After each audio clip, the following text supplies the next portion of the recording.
wasn't mentioned, though, I didn't think anybody mentioned the critique idea. Like, Right. that's the most nasty, uncomfortable, and is it necessary? Isn't that an important part of developing the level in a community, a little bit? And not to say something is bad, but to, I think when I read the reviews, I do want to hear the experience of looking at the work, if I can't get to the work especially.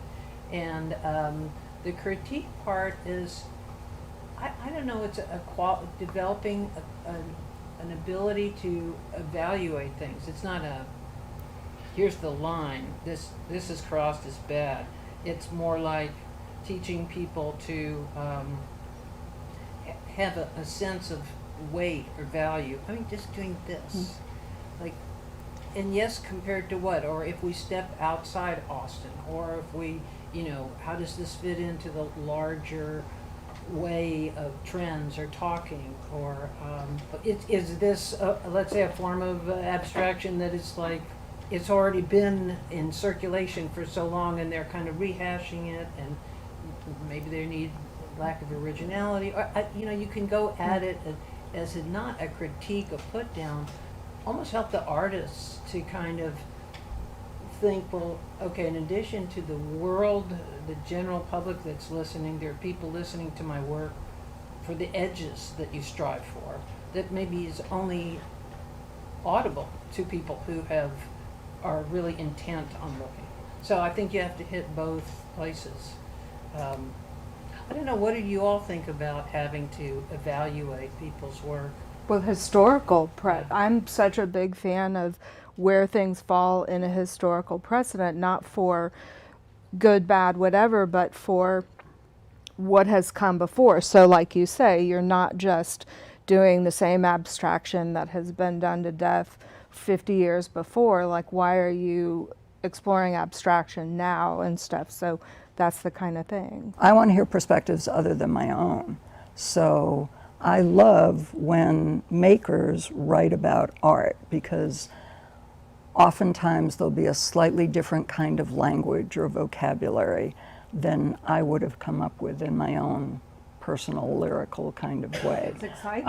I love Emily and Lauren's work. I love Hill Snyder, who writes in Glasstire. Hills can talk about anything, write about anything. I'm going to just put aside the time and read it. I love writers who engage with the history of ideas and place the work in that conversation. In his good days, Dave Hickey, Holland Cotter in the New York Times, Robert Ferris, who's in the room, people who can put the work in dialogue with something else that I may not know about because I don't have a PhD in English. Oh, now I understand that edge that I didn't quite know before, So that's my answer to that, but what would y'all say? That y'all were having about subjectivity, like that's part of why that feels super important, is because you're not actually making a value judgment on if something is good or bad. Even if you say, that's bad, you're actually saying, I think that's bad, and who am I? I'm a very, very specific person with very specific needs, and I'm not the authority on if this thing is good or bad. Well, you talked about, we had this conversation too, and you talked about you write in absolutely first person. Well, what you said earlier resonates with me, is that by choosing a subject, you're already making a judgment call.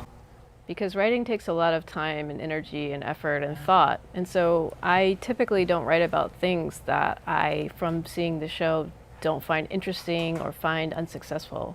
Because if I'm going to spend hours and hours with it, and I have only negative things to say, it's not the way that I would work. And in fact, I don't call myself an art critic, I call myself an art writer, partly for that reason.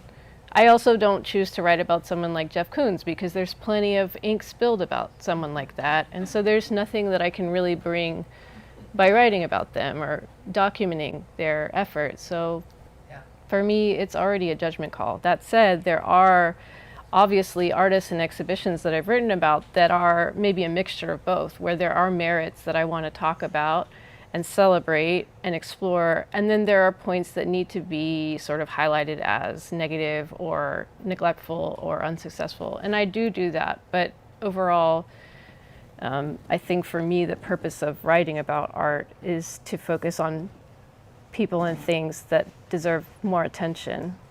That's my philosophy. When you're in the studio making very tiny, seemingly pretty irrelevant decisions, like, do I make this really smooth or really rough? Or like, do I paint it blue? I don't know. You're actually assigning value. You're assigning value to these really kind of whatever decisions all the time. So I think as an artist, for me at least, from my experience, it does give me kind of an inflated sense of opinion on things that maybe don't matter that much. Which means that like everything kind of comes to represent a principle or a value system.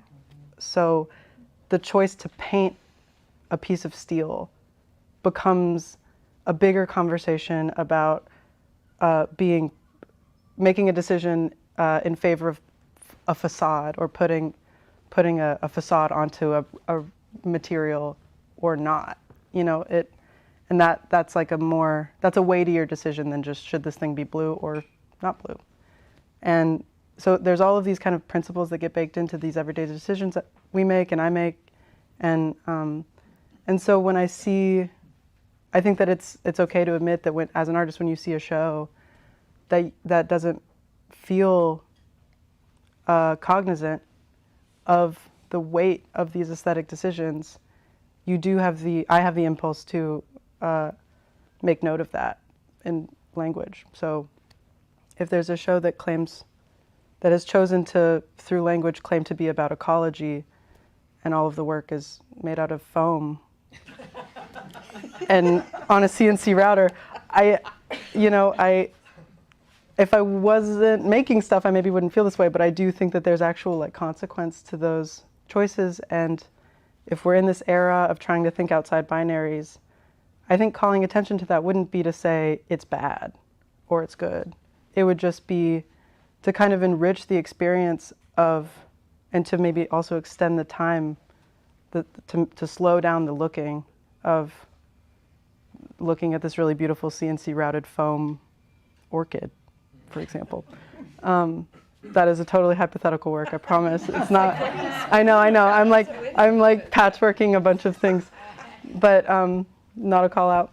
But yeah, I think it's also kind of, as Lauren was saying too, like, and I think literary criticism works like this as well, but it's kind of an honor for someone to spend time on your show, whether it is on the surface considered a takedown or considered like a really positive review. Your art has affected someone enough that they need to translate that weird sensation into language for them to understand it, or to share it or communicate it. And that is, the fact that your art can do that is really cool.